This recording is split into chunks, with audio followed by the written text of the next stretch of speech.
Why is it that on certain nights, when everything finally goes quiet, you're suddenly struck by the same thought? Not because something new happened, but because choices long past never truly left.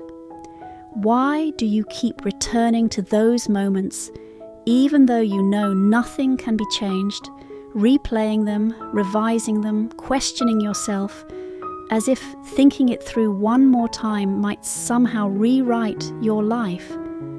And why is it that these what-ifs rarely appear in the daytime, but surface late at night when you're alone, tired, unguarded, making you realize that what you regret may not be a single decision at all, but an entire life that never got the chance to be lived? If these moments feel familiar to you, then today's conversation is not about letting go of the past, and it's not about forcing yourself to stop thinking or pretending you've made peace. What we're talking about is a psychological state almost everyone experiences, yet very few truly understand. Regret. Why does it linger so stubbornly? Is it punishing you or trying to tell you something? And why what if may not only be the source of pain, but also a map pointing toward the life you've been longing for all along? You've likely experienced this before. A meeting ends, you're walking alone to your car, and suddenly your mind starts replaying the scene. If I'd phrased that differently, if I'd pushed back just a little more, if I hadn't stayed silent, would everything have turned out differently? Psychology calls this counterfactual thinking, the brain's tendency to construct an alternate version of reality and then compare it to what actually happened. For example, you once turned down a job that felt too risky. Years later, you hear the company is thriving. Almost instantly, your mind fills in the gaps. If I'd said yes, my life would be better now. The problem is, your brain isn't recreating the past accurately. It quietly erases the uncertainty, the fear, and the limited information you had at the time, leaving behind a clean, outcome-focused narrative that makes your original choice look irrational. Research shows that counterfactual thinking is not inherently harmful. Its original purpose is learning, helping humans adjust future behavior. But when there's no action left to take, it stops being a learning tool and becomes a mechanism of self-punishment. You begin judging your past self with the knowledge you only gained later, forgetting that the person who made that decision did so with the resources they had and did the best they could at the time. Regret doesn't mean you're stuck. It means your mind is still trying to make sense of your life. When you think about the paths you didn't take, they almost always appear calm, coherent, and full of promise. It can feel as if choosing that other option would have resolved everything, as though life would have unfolded smoothly, without confusion, conflict, or loss. Psychology refers to this tendency as hindsight idealization bias. Once an outcome is known, the brain reconstructs the past in a distorted way, polishing the version that never happened and assuming all the important details would have worked out. You may think back on a relationship that ended. Years later, what returns most vividly are the warmth, the intimacy, the sense of being understood. What fades are the recurring arguments, the emotional exhaustion, the quiet ways you were shrinking. Your mind isn't searching for accuracy, it's searching for an explanation.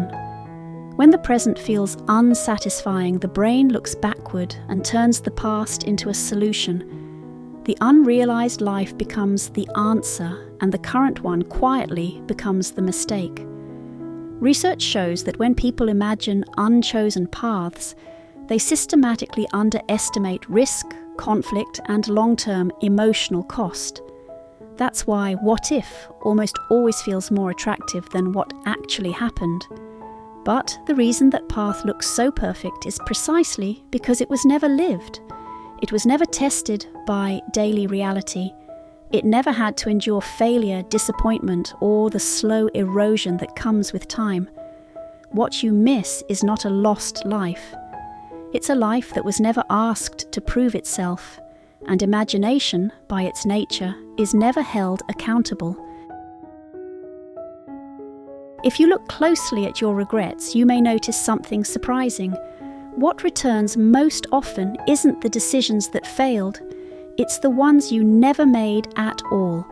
The phone call you didn't place, the message you wrote, rewrote, and never sent, the opportunity you prepared for, only to step back from at the last moment. Psychology calls this phenomenon the Zeigarnik effect. When an action is incomplete, when it's never tried, tested, or resolved, the brain marks it as an open loop, continuing to allocate attention and emotional energy to it. By contrast, even decisions that end badly tend to fade more easily over time. They have an ending. An unfinished possibility does not. You may have entered relationships that didn't work out. They may have hurt, but that pain gradually softens. Yet the relationship that never began, the one that stayed hypothetical, can reappear years later, sometimes feeling more powerful than anything you actually lived. Because it was never exposed to reality, it remains suspended in "it could have been better." Research consistently finds that, over the long term, people regret inaction more deeply and more persistently than actions that led to failure. This isn't weakness, it's your brain still waiting for closure. An unanswered question has more weight than a resolved mistake. Not all regrets stay with you in the same way. Some fade quickly, softened by time and distance. Others return again and again, appearing in quiet moments when you least expect them. Psychology suggests that regret becomes persistent when it touches something fundamental: identity, meaning, and the question of who you believe you are meant to become. You rarely regret things that were never important to you. The regrets that linger are almost always tied to values. You may not obsess over earning less money, but you might repeatedly return to the moment when you could have been more honest, more courageous, more aligned with yourself. From this perspective, regret is not a punishment. It functions as a return of meaning. When your life choices drift away from what you deeply value, regret surfaces as discomfort, not to shame you, but to signal misalignment. Research shows that people who can extract information from regret are more likely to make future decisions that reflect their true priorities, rather than remaining trapped in self-blame. Regret does not point backward as much as it appears to. What it truly illuminates is the part of you that has not yet been fully lived. If you listen closely, regret is quietly telling you what has always mattered. At some point, you may realize that what has been exhausting you was never regret itself. It was the effort to get rid of it. You told yourself to move on, to let it go, to stop looking back. Yet, regret kept returning, not because you lack discipline or insight, but because it carries meaning that has not yet been acknowledged. Psychology does not define a healthy life as a life without regret. On the contrary, regret often appears where you once cared deeply, chose seriously, and expected something from your own existence. The question is not whether regret should exist. The question is whether you are willing to hear what it is pointing toward. When you stop judging your past self and begin asking instead, what was I trying to protect? What was I afraid to lose? What truly mattered to me in that moment? Regret gradually changes shape. It no longer weighs you down. It begins to offer direction. It cannot give you a second life, but it can help you meet the next choice with greater honesty. Life may never be free of regret, but you can choose not to let regret decide your future for you. When you learn to move forward with regret beside you rather than fighting against it, you may discover something unexpected. The story is not over. This is happy psychology. May understanding bring healing and healing bring growth.